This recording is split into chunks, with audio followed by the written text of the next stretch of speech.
Hey guys, this is Manas and you're watching the Transformation Factory.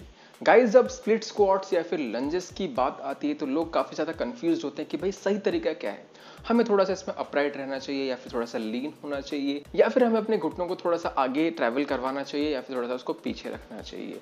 तो सबसे पहले मैं आपको बता दूं कि स्प्लिट स्क्वाट्स एंड लंजेस लगभग सेम है, लेकिन थोड़ा बहुत डिफरेंस है। आपको अगर इस डिफरेंस के बारे में नहीं पता है, इसके लिए मैंने सेपरेट वीडियो डेडिकेट करा है और वीडियो की लिंक डिस्क्रिप्शन बॉक्स में है एंड स्क्रीन में भी है, जाके एक बार जरूर देख लेना। तो गाइस इस वीडियो को अगर आप कंप्लीट देखते हैं, एंड तक देखते हैं, तो आपको समझ आ जाएगा कि स्प्लिट स्क्वाट्स या फिर लंजेस लगाने का सही तरीका क्या है। तो जानेंगे इसके बारे में आज। Stay tuned.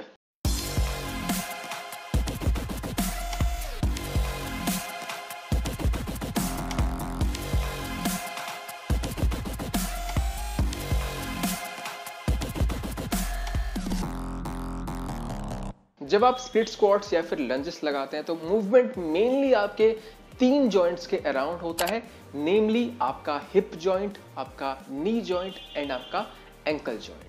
जो आपका पीछे वाला पैर रहता है वहां पे एंकल जॉइंट से इतना ज्यादा मूवमेंट नहीं रहता है, लेकिन आगे वाले पैर में एंकल जॉइंट से आपका मूवमेंट रहता है। एंड आपको एक चीज और ध्यान रखने की जरूरत है कि जब भी आप स्प्लिट स्क्वाट्स या फिर लंजेस लगाते हैं तो आपका जो फ्रंट लेग होता है उसका एक मेजर प्रोपोर्शन में रोल होता है। हालांकि पीछे वाला पैर भी इन्वॉल्व रहता है, लेकिन उतना नहीं। सो जब आप इस मूवमेंट को लगा रहे होते हैं, आपके नी के अराउंड जो मूवमेंट है, यानी नी फ्लेक्शन एंड नी एक्सटेंशन, ये आपके दोनों ही पैरों में हो रहा होता है। सो स्प्लिट स्क्वाट्स या फिर लंजेस लगाने के सही तरीके के बारे में जानने से पहले आपको एक चीज जान लेना जरूरी है, जिसके बारे में हम through out the video discuss कर रहे होंगे।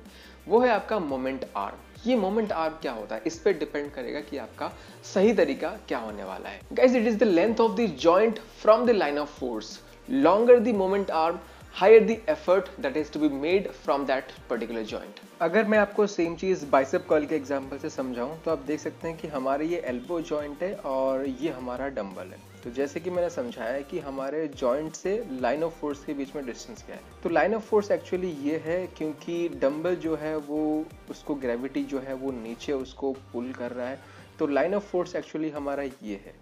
तो इस लाइन से हमारे जॉइंट के बीच का जो डिस्टेंस है, इसको हम मोमेंट आर्म बोलते हैं।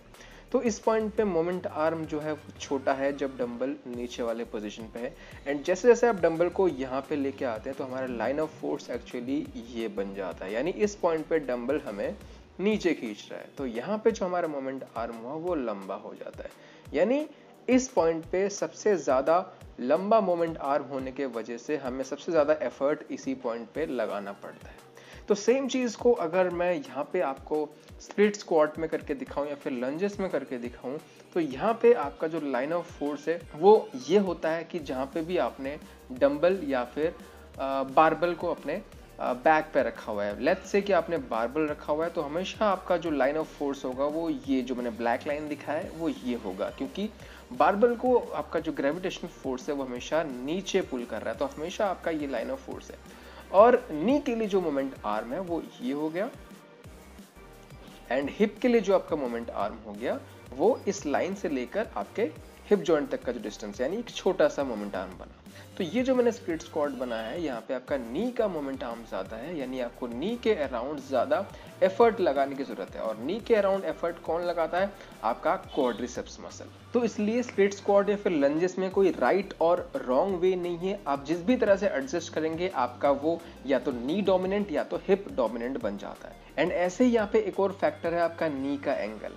आप जितना ज्यादा यहाँ पे नी फ्लेक्शन करते हैं, यानी आप अपने नी का जो एंगल है जितना कम करते रहते हैं, मतलब आप सपोज ये नी है, आपने ज्यादा फ्लेक्शन किया यानी एंगल कम हुआ, एंड अगर आप इसमें कम फ्लेक्शन करते हैं यानी एंगल ज्यादा हुआ, है ना। तो आप जितना ज्यादा फ्लेक्शन करते रहेंगे, एंगल को कम करते रहेंगे, उतना ज्यादा आपको अपने नी से एफर्ट लगाना पड़ेगा, यानी मेरा मतलब है कि क्वाड्रिसेप्स से ज्यादा एफर्ट लगाना पड़ेगा। एंड जितना आप ज्यादा एंगल रखते हैं या फिर आप लेस बेंट रखते हैं, उतना कम आपको अपने नी के अराउंड या फिर अपने क्वाड्रिसेप्स से एफर्ट डालना पड़ता है। सबसे पहले हम एक्सट्रीम एंड्स को देख लेते हैं, यानी ऐसे क्या चेंजेस करने से सबसे ज्यादा नी डोमिनेंट या फिर आपका क्वाड डोमिनेंट स्प्लिट स्क्वाट या लंजेस बन जाएगा। एंड ऐसे क्या चेंजेस करने से सबसे ज्यादा आपका हिप डोमिनेंट स्प्लिट स्क्वाट या फिर लंजेस बन जाता है। तो ये है आपका क्वाड डोमिनेंट। और जैसे कि मैंने बताया कि क्वाड डोमिनेंट के लिए आपको क्या करना पड़ेगा, आपका जो नी का मोमेंट आर्म है उसको ज्यादा रखना पड़ेगा, लंबा रखना पड़ेगा, एंड हिप का जो मोमेंट आर्म है उसको कम रखना पड़ेगा। तो उसके लिए हमें अपने बॉडी में क्या क्या एडजस्टमेंट्स करनी है। सबसे पहले आपको थोड़ा सा अपराइट रहना है ताकि ये जो लाइन ऑफ फोर्स है वो पीछे की तरफ शिफ्ट हो। यानी आप अगर आगे बेंट हो जाएंगे तो लाइन ऑफ फोर्स आगे शिफ्ट हो जाएगा, अपराइट रहेंगे तो लाइन ऑफ फोर्स पीछे आ जाएगा। तो उससे क्या हुआ, आपका जो नी का मोमेंट आर्म है वो लंबा बन गया और हिप का मोमेंट आर्म वो छोटा बन गया। साथ ही साथ नी में और एफर्ट डालने के लिए, यानी आपके क्वाड्रिसेप्स से और मेहनत करवाने के लिए आप थोड़ा सा ज्यादा अपने नी का फ्लेक्शन कर लेते हैं। तो ये चीजें आपको बॉडी में एडजस्टमेंट करनी है। अपराइट टॉर्सो, फॉरवर्ड नी को थोड़ा सा आगे ट्रैवल करवाना पड़ेगा। और ये फॉरवर्ड नी करवाने के लिए आपको अपना स्ट्राइड जो है वो कम रखना पड़ता है, यानी आपको अपने दोनों पैरों के बीच का जो डिस्टेंस है वो कम रखना पड़ता है, तभी आप फॉरवर्ड नी लेके जा पाते हैं। सो ये हो गया आपका मेनली क्वाड डोमिनेंट। अब अगर हिप डोमिनेंट की बात करें, कंप्लीट हिप डोमिनेंट की बात करें, यहाँ पे आपको अपना हिप का मोमेंट आर्म ज्यादा रखना पड़ेगा। तो उसके लिए आपको अपने लाइन ऑफ फोर्स को आगे शिफ्ट करना पड़ेगा। सो उसके लिए आपको थोड़ा सा आगे लीन फॉरवर्ड होना पड़ेगा।